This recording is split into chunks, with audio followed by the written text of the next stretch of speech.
Support for this podcast comes from the Central Valley Journalism Collaborative, connecting communities with the resources, infrastructure, and networks to ensure a vibrant local free press.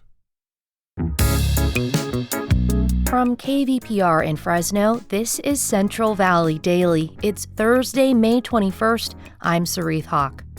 Grizzly bears haven't roamed California in over a century. A proposed state bill would look at reintroducing them into the state. So I think the first reaction of anyone looking at this issue is like, well, how could possibly grizzlies and humans, coexist? Some are cheering on this effort, but others say it's a bad idea. We'll learn more in just a few minutes, but first, these headlines. The Fresno City Attorney, Andrew Jans, was recently held at knifepoint at his home. The Fresno Bee reports the incident happened early Sunday morning. The suspect was arraigned in court on Wednesday. He was charged with attempted first-degree burglary and trespassing and pleaded not guilty. Jans said in a statement to the media that the suspect had tried unsuccessfully to file restraining orders against the city police chief. The outcomes of that case may have spurred the alleged attack. The cause of a deadly house fire in Porterville in February has been revealed. 3 people, including a mother and her 2 children, died when the home went up in flames early in the morning. 2 people survived with injuries. Fire investigators determined that an electrical failure inside the home may have accidentally sparked the fire. Investigators say the home's structure contributed to the fire's rapid spread. The chancellor of the Kern Community College District has resigned. KVPR's Crescencio Rodriguez Delgado reports he is taking a similar position in Arizona. Stephen Bloomberg served as the chancellor of community colleges in Kern County for 2 years. He oversaw multiple colleges serving over 50,000 students. He served in leadership roles in multiple states, including Texas, Florida, and Arkansas, and he is now moving to Arizona. A governing board was set to approve him as the new leader of the Maricopa Community Colleges at a meeting on Wednesday. The college district covers most of the metropolitan area of Phoenix. The Kern Community College District will begin searching for a new leader. For KVPR News, I'm Crescencio Rodriguez Delgado. A proposed bill would require property insurance companies to disclose every version of a loss estimate. That would explain who made each change and why. Democratic Senator Sasha Renee Perez of Altadena is sponsoring the bill. It has been utterly devastating for the community of Altadena. As they've gone through the recovery process, though, they've faced additional challenges with insurance. This has been a major issue, these low ball estimates, and those insurance customers not receiving all documents that were used to determine that estimate. The measure has passed the Senate. It's now in the Assembly.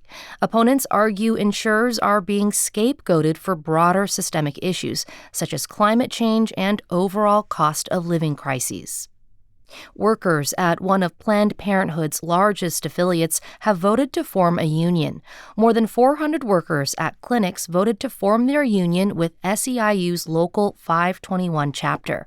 They serve areas between Bakersfield and Oakland. The workers unionized over a lack of funding and operational pressures in the workplace. The affiliate is known as Planned Parenthood Marmonte, which says they serve more than 300,000 patients annually. Support for Central Valley Daily comes from the members of KVPR.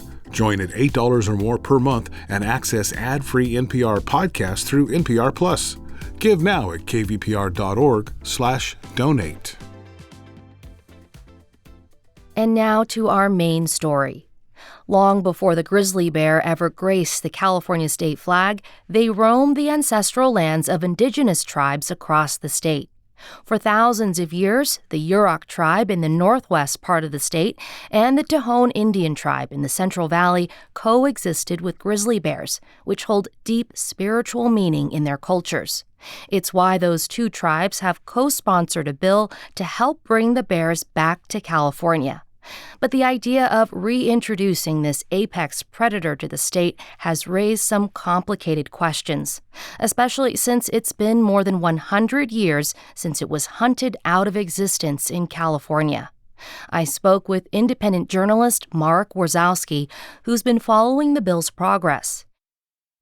Grizzly bears, they're not just a symbol on a state flag. If you look back in the history of California, before the gold rush, there was an estimated 10,000 grizzly bears in the state, and they roamed not necessarily in the high Sierra, but the Sierra foothills, the Central Valley, and even on the Central Coast. You know, the San Luis Obispo city of Los Osos is the bears in Spanish, and it was named that way because of the abundance of grizzly bears that the kind of Spanish settlers encountered when they first came through here in the 1700s. So there were an abundance of grizzly bears, but, you know, by 1924, the early part of the 20th century, they were all either hunted or trapped to extinction. And, you know, it's interesting that the last grizzly that was hunted in California was in the Three Rivers area in Tulare County.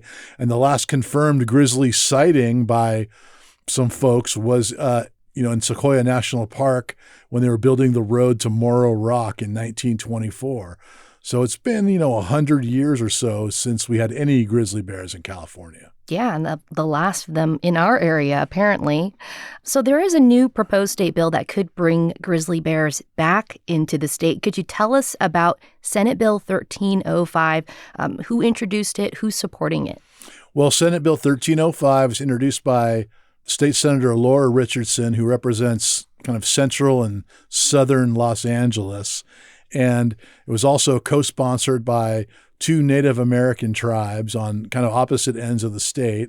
And it basically, in its current form, it basically is requiring state wildlife officials, the California Department of Fish and Wildlife, to kind of formulate a feasibility study and a roadmap to potentially reintroduce grizzly bears to certain parts of California in a limited and hopefully sustainable capacity. And it's supported by the Center for Biological Diversity, those two Native American tribes, including the Tejon tribe of Kern County.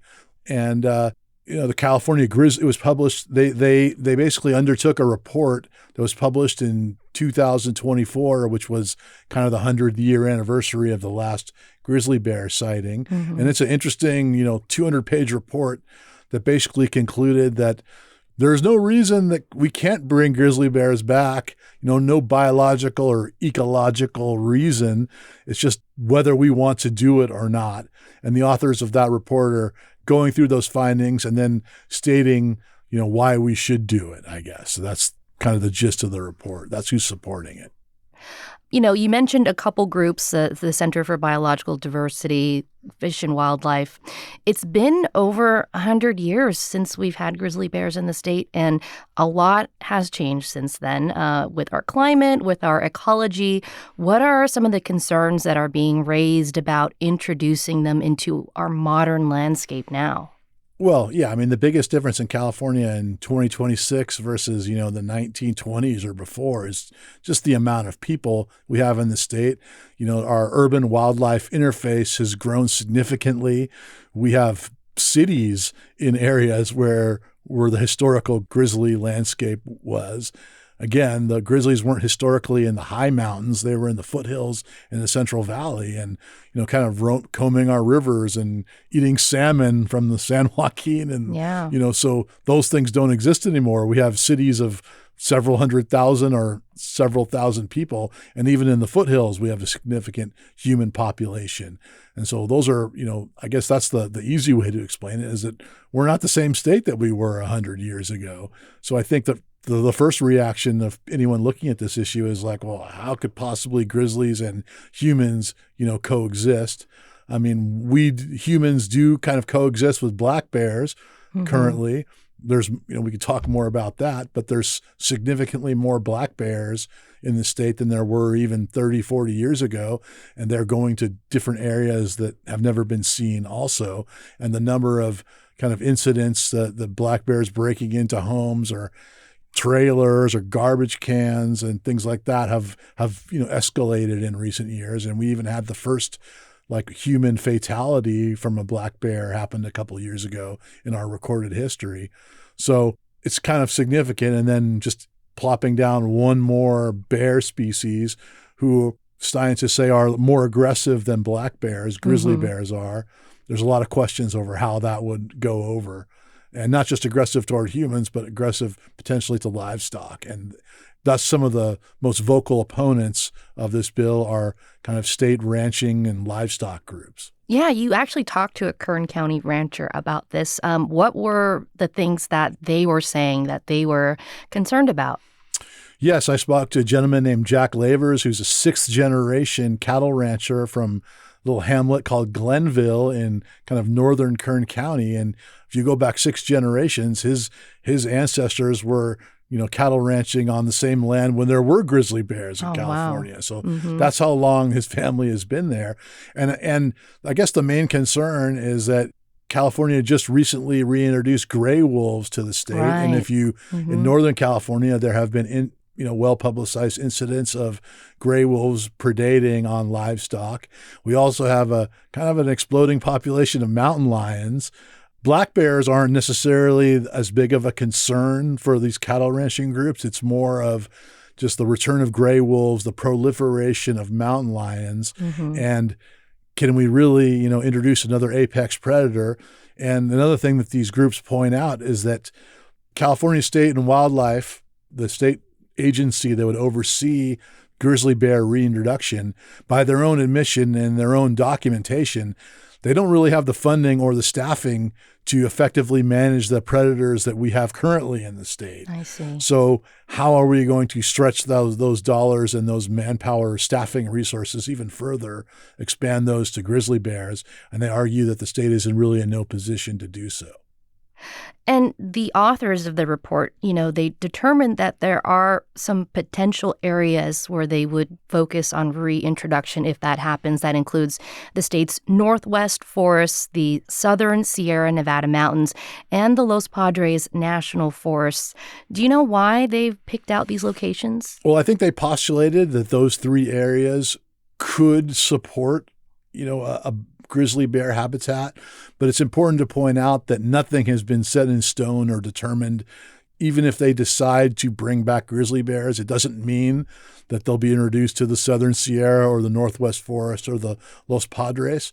But those 3, the report kind of studied those 3 areas and the different, biological and ecological factors, and they looked at, those things and to determine whether a grizzly bear population could be sustained in those areas.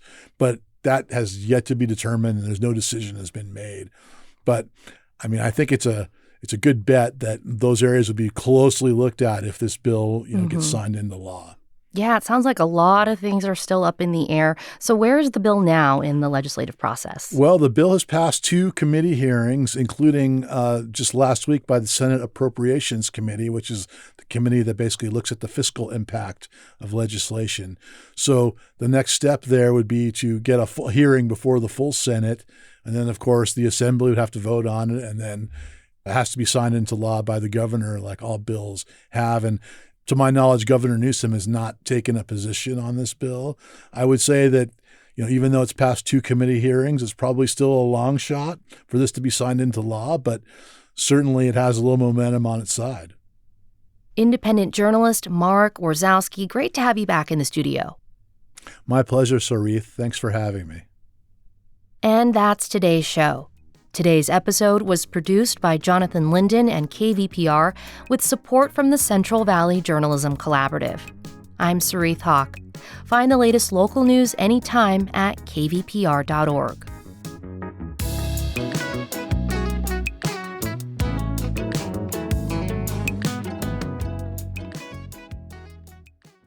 Every day on Up First, NPR's Golden Globe-nominated morning news podcast, we bring you 3 essential stories. At the heart of each story are questions. What really happened? What really mattered? What happens next? At NPR, we stand for your right to be curious and to follow the facts. Follow Up First wherever you get your podcasts and start your day knowing what matters and why.